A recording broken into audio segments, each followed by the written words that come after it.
the crazy thing about California is, there's always sort of a right-wing or libertarian critique of California that, it's such a ridiculous place.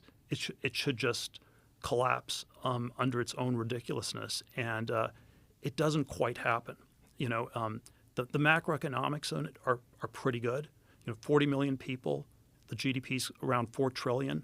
It's about the same as Germany with 80 million or Japan with 125 million. Japan has 3 times the population of California.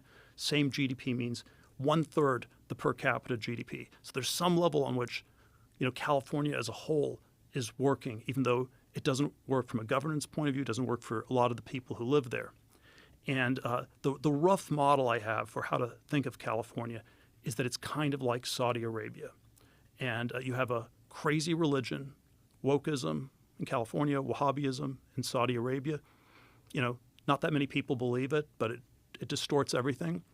And then you have like oil fields in Saudi Arabia, and you have the big tech companies in California. And the oil pays for everything.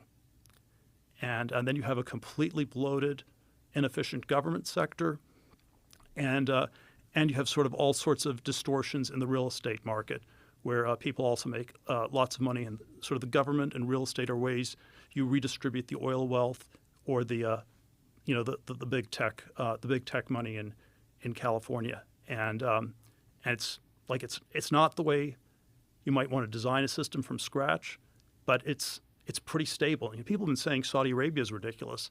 It's going to collapse any year now. They've been saying that for 40 or 50 years. But if you have a giant oil field, you can pay for a lot of ridiculousness. I think that's the way you have to think of California.